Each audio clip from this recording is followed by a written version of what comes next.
Então, continuando com a resolução dos exercícios da aula 1 sobre ondas, nós vamos fazer o nosso segundo exercício e ele é o exercício 5F do livro do Halliday, ok? Então, também, de acordo com o autor, um exercício de nível fácil.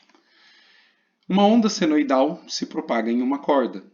O tempo necessário para que um ponto da corda que se desloque do deslocamento máximo até zero é 0,170 segundos.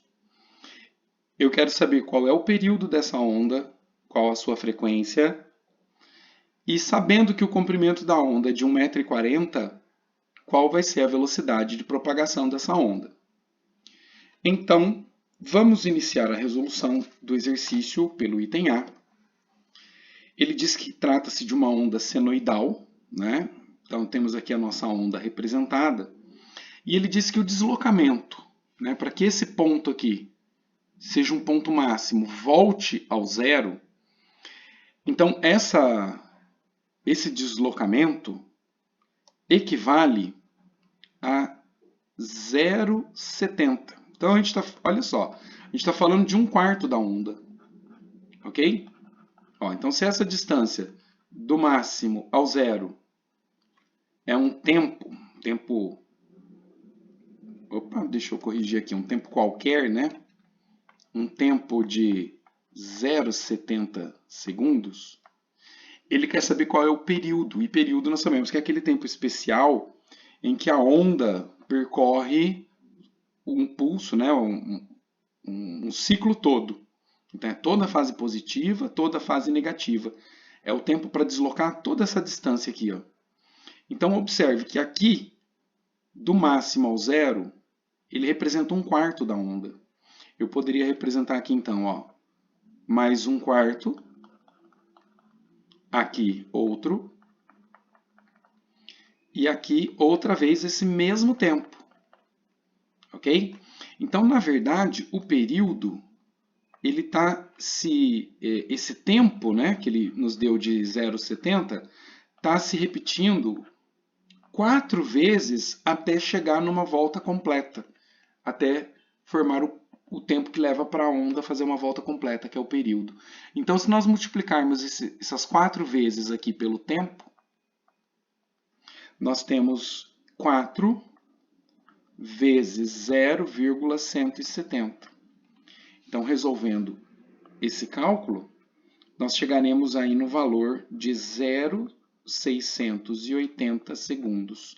Esse é o período, o tempo que leva para a onda cumprir um ciclo, cumprir uma volta completa.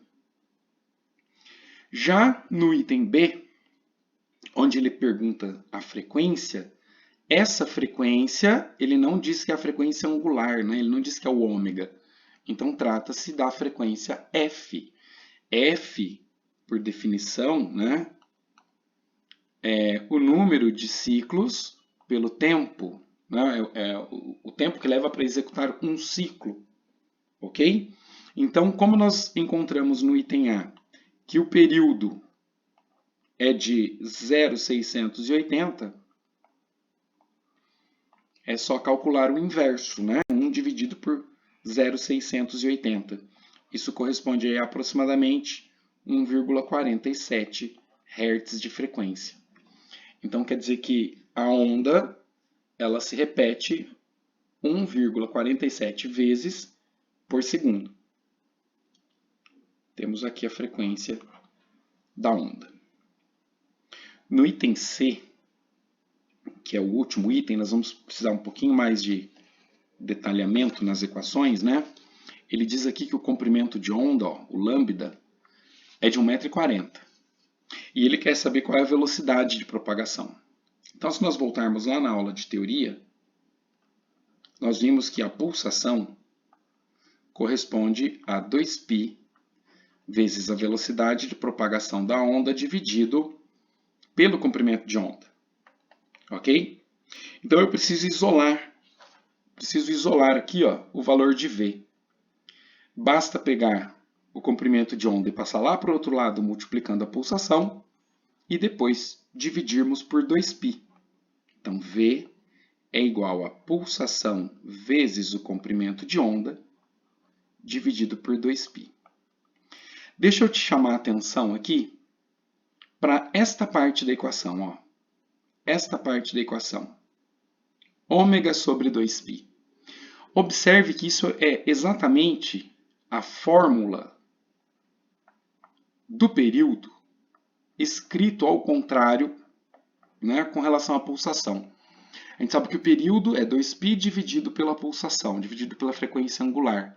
Aqui ela está aparecendo ao contrário, está aparecendo invertida. Ela é o inverso. Então, se eu escrevo o inverso, ó, o inverso de t, né, se eu inverter aqui e inverter o t vai aparecer embaixo, no denominador. Então, nós temos que a velocidade ela é o número de onda dividido por t. Perdão, o comprimento de onda dividido por t. O comprimento de onda ele informou 140, ok? 1,40m, dividido pelo período, 680. Então, isso nos dá um resultado com uma velocidade de 2,06 metros por segundo. Você percebeu que eu passeei um pouco, né, pelas equações para a gente poder fazer o uso delas, mas essa equação aqui ó, vem de uma mais simples que eu mostrei para você na aula de teoria. Eu disse que o comprimento de onda é a velocidade vezes o período, vezes o tempo. Né? Então eu poderia sair dessa equação direto para essa. Só mexer um pouquinho mais para a gente poder praticar o uso de outras fórmulas e ajudar aí, né, a consolidar o conhecimento, o entendimento com relação a ondas. Portanto, finalizamos o exercício com a velocidade de 2,06 metros por segundo, essa é a velocidade de propagação da onda. Vou liberar para vocês, provavelmente amanhã, um próximo exercício, né, o terceiro, com relação à aula, e também o primeiro exercício de uma lista adicional que eu vou distribuir, né, com exercícios de um outro livro, para a gente poder praticar, né, a resolução dos exercícios de diferentes livros, diferentes autores, né, diferentes abordagens, para tentar enriquecer um pouco esse nosso processo de aprendizagem. Ok? Te vejo então no nosso próximo vídeo com a resolução de mais um exercício sobre a aula de ondas.